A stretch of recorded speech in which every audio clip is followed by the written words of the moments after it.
decía el primer mandatario, pues los diputados y los senadores deberían de estar sensibles a la palabra del presidente, y el presidente Juárez toma estas medidas para mejorar la economía del país y garantizar la democracia por la que tanto se luchó. Uno, convocó a elecciones para que todas las autoridades fueran elegidas por los ciudadanos de acuerdo con la ley. Juárez resultó electo presidente y ocupó este cargo hasta su muerte, ocurrida en 1872, no sin los dos planes que ya les dije de la Noria para querer evitar que se reeligiera, que finalmente sí se reelige, pero por la muerte que le llega entra Sebastián Lerdo de Tejada al poder en 1872 hasta 1876, que Porfirio Díaz ya lo gana con el plan de Tuxtepec. Y el 2, esto ocurre en 1872 cuando Juárez muere.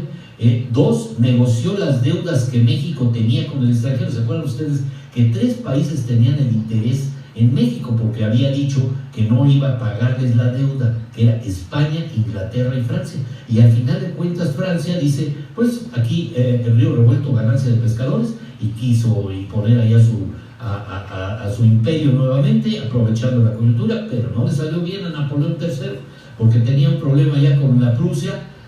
Los alemanes ya le estaban pisando los callos allá a España y a Francia y a Inglaterra, por todos lados andaban metidos y no lograron seguir adelante aquí, dieron su viacrucis los franceses, y por eso Juárez dice: fusilar a Maximiliano es lo menos que podemos hacer, porque si no, después si lo perdono, van a querer regresar y ahora sí me agarran desprevenido y ya no hay defensa que pueda yo hacer. Eso sí, se acuerdan de eso de la historia, ¿no? Qué interesante, ¿no?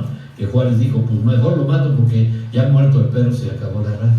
Y fue muy difícil para él tomar esa decisión, porque pues había una amnistía, había una ley que curiosamente estuve estudiando el día, pues antes de irme de viaje, 1862, había una ley que a todo aquel que hubiera ayudado al conservadurismo de Maximiliano, a cualquier militar conservador, se le aplicaba la pena de muerte, la ley de la pena de muerte, de 1862.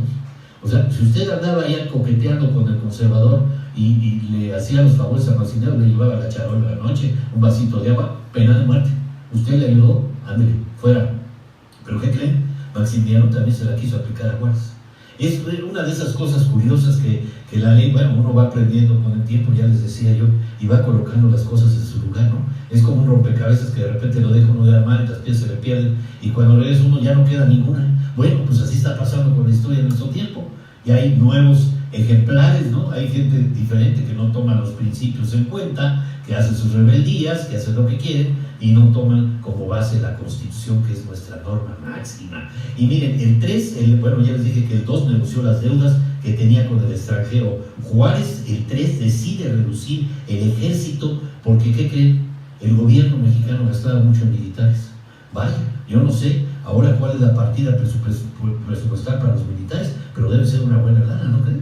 Para sostener un ejército en las calles todavía, y además meterlo a los cuarteles, apenas algunos, que no todos, porque ya, pues, por ejemplo, uno de los cambios que hay, pues ya no hay guardias para el presidente, ¿no?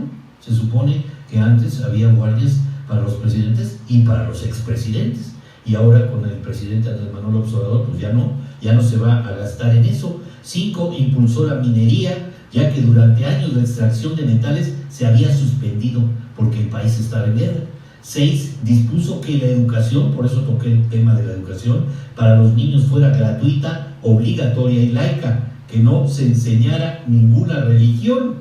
7, ordenó que se creara la Escuela Nacional Preparatoria para que los jóvenes estuvieran mejor capacitados. 8, autorizó a una compañía inglesa para que comenzara la construcción de las vías del ferrocarril que unirían a México con el puerto de Veracruz. Y 9, procuró que mejoraran la red de telégrafos, las carreteras y los puertos.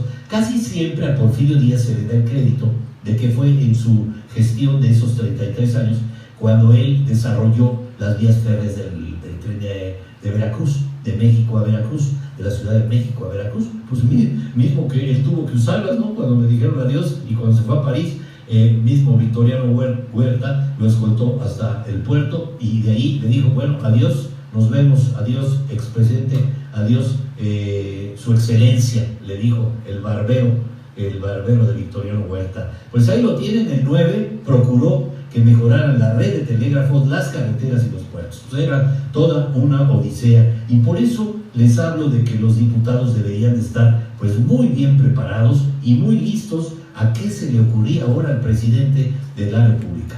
Y Manuel María de Zamacona y Morphy, Manuel María Eutimio de Zamacona y Morphy, es el personaje que tenemos en comento de la cuarta legislatura de 1867 al 70. Así estamos, por eso les pongo de análisis la época de la República restaurada. Y él nace en Puebla, el 23 de diciembre de 1823 y fallece un 29 de mayo de 1904 en la Ciudad de México. Fue periodista, además diplomático y político mexicano, que se desempeñó como secretario de Relaciones Exteriores en el gabinete del presidente Benito Juárez en 1861, gestionó el reconocimiento diplomático de los Estados Unidos al gobierno de Porfirio Díaz en 1878. Ya ven que así eran muy liberales con Juárez, pero después le dieron el chaquetazo y se fueron con Díaz, ni modo.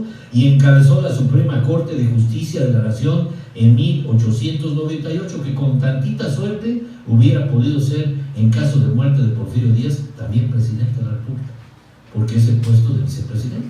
Lo mismo que le pasó a Sebastián Lerdo de Tejada en 1872 cuando muere Benito Juárez. Ahí lo tiene, fue ministro de Relaciones Exteriores, ministro de Gobernación, ministro de Hacienda, presidente de la Suprema Corte de Justicia.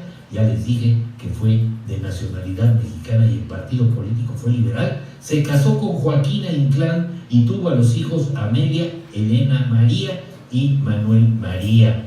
Es abogado, político, jurista y diplomático, que ya les dije. Realiza sus estudios en el seminario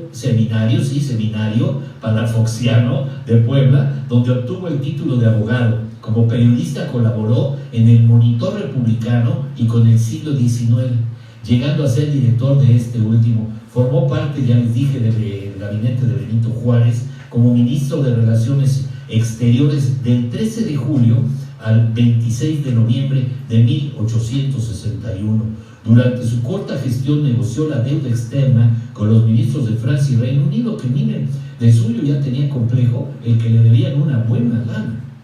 Aunque si hubiéramos visto todos los destrozos que hizo Francia con los mexicanos, pues a lo mejor estábamos tablas o a lo mejor nos quedaban a deber, ¿no creen? Porque ahí también hicieron de las suyas, ¿no? En Puebla y en Veracruz acabaron con muchas cosas. Pero bueno, se opuso al decreto de suspensión de pagos del gobierno de Juárez. Eso también, pues, dejó muchas molestias para muchos de los liberales. Por eso mucha gente desistió de Juárez y se fue con Díaz, porque decía, Díaz iba a ser alguien que no va a utilizar la reelección. Miren nada más, les faltó bien para darse cuenta que 33 o 34 años más iba a estar en el poder Porfirio Díaz. Qué barbaridad, ¿no? También negocia esta deuda con el representante de Reino Unido, que se llamaba Charles Wyke, para evitar la intervención extranjera de la alianza tripartita.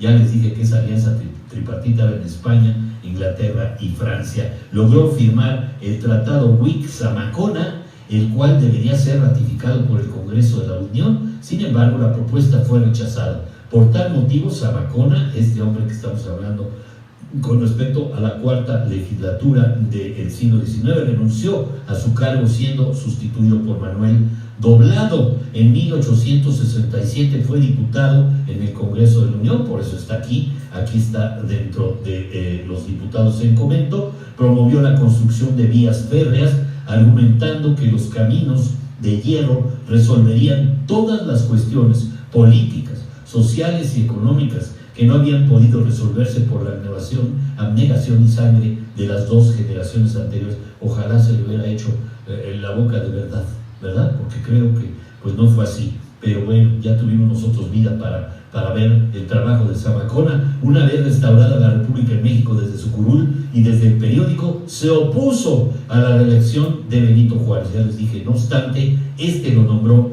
miembro de la Comisión de Reclamaciones entre México y Estados Unidos en 1872. Durante los primeros años del gobierno de Porfirio Díaz fue enviado a Washington como agente confidencial para lograr convencer el reconocimiento del nuevo régimen. Sí, para que dijeran que Díaz sí es el presidente, pues lo mandaron a él. En 1880 contendió por la presidencia, pero fue derrotado por Manuel González. Fue ministro de la Suprema Corte de Justicia de la Nación, llegando a presidirla en 1898 y muere en la Ciudad de México el 29 de mayo de 1904 como secretario de Relaciones en 1861. Su predecesor fue León Guzmán Montes de Oca y lo sucede Manuel Doblado Partida. Ahí lo tienen, mis queridos amigos, aquí está la cápsula, la pequeña dosis de cultura, también la gota que pueden tomarla ustedes poco a poco, con goteo o con un trajito de un vaso de agua. Háganlo, tómenlo, para que sepan ustedes de dónde venimos y hacia dónde vamos. Aquí, en pleno siglo XXI, transmite su amigo el Chief con mucho cariño esta pequeña dosis de cultura que, como decía mi amado René Drucker Colín, una pequeña dosis de ciencia que no nos hace nada de daño. Gracias, al contrario, es una buena medicina para nuestro espíritu, para nuestras almas y sobre todo nuestro conocimiento. Adiós, nos vemos, chao. Hasta mañana, personas de paz.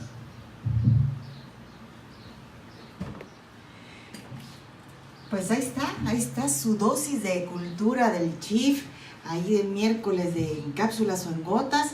Acuérdense que esta información siempre es muy válida para que alimentemos este conocimiento que la verdad al término y al final de nuestro camino siempre nos va a beneficiar. Seamos cultos, estudiemos, sepamos qué es lo que pasa con nuestra cultura mexicana, ¿no? Con todas estas conocimientos que debemos de saber, y más que hoy, como el Día del Maestro, pues hay que aprenderles más a los maestros. Y sí, el Chief es un gran maestro del cual también tenemos que aprenderle. Y me despido también yo este miércoles de cápsulas o en gotas, agradeciendo a Darcy, Pati Aguilar de la Cruz, Carlos Trejo, Carlos Gracia, Roberto Cano Pérez, Carlos Gense, Allen McKay, Héctor Jiménez, Abraham Elías. Un abrazo también para usted, señor Abraham Elías, Leti Velasco, Luis Cabrera, Jorge Tenorio, Elsa Hidalgo. Muchas gracias, Elcita, también te mando un abrazo con mucho cariño. Blanca Alicia Tobías, ¿no? Blanca Alicia Tobías, y no me gustaría dejar de saludar a todos los que se han unido aquí en lo que tenemos. Y muchísimas gracias, como dice el Chief, mañana nos vemos en su jueves sin corbata. Hasta entonces. Hasta luego.